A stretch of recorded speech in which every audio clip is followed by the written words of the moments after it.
Hello दोस्तों, आज हम पढ़ने वाले हैं अध्याय द्विघात समीकरण। इसका सवाल है जो 2025 में आया है। द्विघात समीकरण का सवाल 2025 में आया है। दो क्रमागत धनात्मक पूर्णांक, पूर्णांक मतलब पूरे अंक हों जिसमें पूर्णांक ज्ञात कीजिए जिनके वर्गों का योग मतलब उनके वर्गों का योग कितना है 365 है।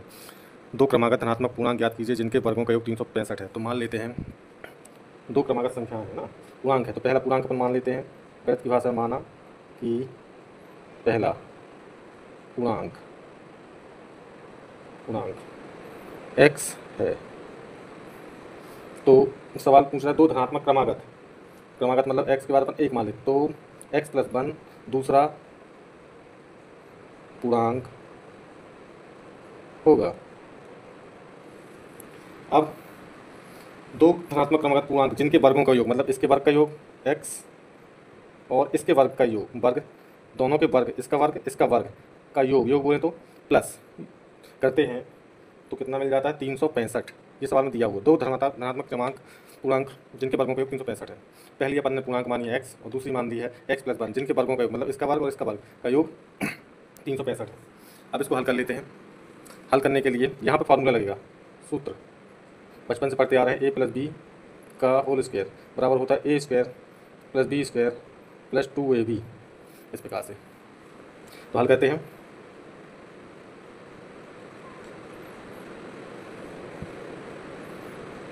x² प्लस a का रोल करेगा x और b का रोल करेगा 1। बिल्कुल आसान भाषा बता रहा हूँ। तो a का स्क्वायर मतलब x का स्क्वायर, b का स्क्वायर मतलब 1 का स्क्वायर प्लस 2 इंटू रहता है यहाँ पे a का मान कितना है x इंटू b का मान कितना है 1 बराबर 365।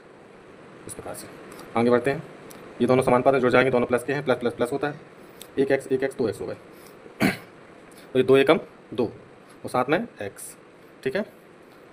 और यहाँ पे क्या बचा था अपना, एक का वर्ग मतलब एक का गुणा एक ही में, तो 1 एकम 1 बराबर 365।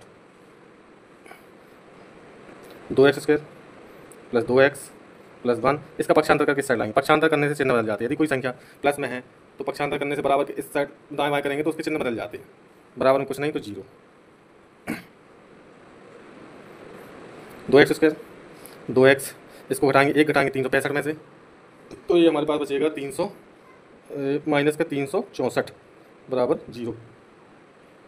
अब यदि ध्यान से देखा जाए तो इसमें एक कॉमन संख्या जिसका भाग चला जाएगा। भाग इसलिए देते हैं कि समीकरण छोटा हो जाए, नहीं तो अभी भी हम हल इसको सूत्र विधि से या गुणनखंड विधि से हल कर सकते हैं। लेकिन देखा जा रहा है कि आखिरी में 2 है, 4 है, 2 है और 2 है, तो 2 का भाग इजीली चला जाएगा। आपको भी वही करना है। यदि 3 का भाग तीनों संख्याओं में जाता है, दोनों पक्षों में, तो भाग दे देना। ये गणित का नियम होता है, छोटा हो जाएगा उससे समीकरण। तो इसमें 2 का भाग दे देंगे, यहाँ पे भी 2 का भाग, यहाँ पे भी 2 का भाग। यहाँ लिख सकते 2 से भाग देने पर 2 से 2 कैंसिल, 2 से 2 कैंसिल, यहाँ 2 एकम 2, 2 एकम 2, 3 थे तो 1 बचा, 2 8 16 और ये 2 दूनी 4 और 2 का शून्य में भाग देंगे तो शून्य नहीं आएगा। तो यहाँ बचेगा अपने पास x² प्लस x यहाँ पे 182 बराबर में 0। ये हमें समीकरण छोटे रूप में मिल गया। अब इसको हल कर सकते हैं। हल करने की दो विधि, सूत्र विधि और गुणनखंड विधि। तो हम सूत्र विधि का उपयोग नहीं करेंगे, गुणनखंड विधि छोटी भी है और सटीक भी है। तो ऐसी दो संख्या ढूंढना है जिनका गुणा करें तो 182, पिछले वीडियो में बताया, ऐसी दो संख्याएं मतलब एक यहाँ पे 1 रहता है, यहाँ पे 182 बराबर 182 ही आएगा।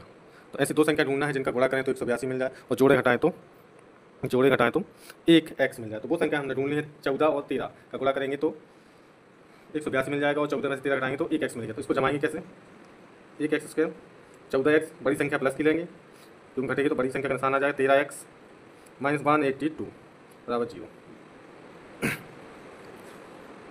अब कॉमन निकालेंगे। ये सवाल परीक्षा 2000 NCERT 2025 में आ चुका है और आने की संभावना है। इसको ध्यान से पढ़िएगा।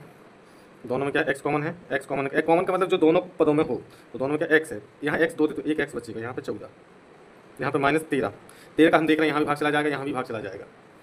तो 13 कॉमन निकाल लेते हैं, अंदर x बचेगा। ये माइनस कॉमन निकला है तो ये माइनस प्लस हो जाएगा, ठीक है। ये इसका भाग देंगे 13 का इसमें तो 14 बाद में 182 आ जाएगा बराबर 0। चाहे तो करके देख लें।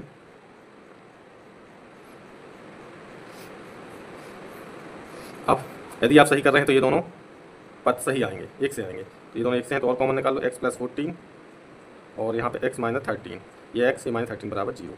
अब इनको अलग अलग कर लेंगे, x + 14 = 0 एंड x - 13 = 0। तो x बराबर पक्षांतर 0 - 14, x बराबर -14, ये x बराबर 0 प्लस 13 x बराबर 13। एक संख्या में प्राप्त होगी 13। चौथा संख्या नहीं मानेंगे क्योंकि ये पूर्णांक नहीं है और ये ऋणात्मक है। और सवाल में पहले ही उन्होंने बोल दिया था कि धनात्मक है, धनात्मक पूर्णांक, तो हम अपनी संख्या मानेंगे x। हमारी संख्या पहली संख्या 13 हो जाएगी और एक और संख्या मानी थी x + 1, तो कुल मिला के 13 + 1 = 14। इसको नेगेटिव है इसलिए शून्य से कम है और ऋणात्मक है, अपन को चाहिए धनात्मक पूर्णांक। तो इस प्रकार से सवाल को हल करना है। परीक्षा की दृष्टि से बहुत महत्वपूर्ण सवाल है और चैनल को प्लीज़ लाइक सब्सक्राइब जरूर कीजिए ताकि और अच्छे वीडियो आपको देखने मिल सके।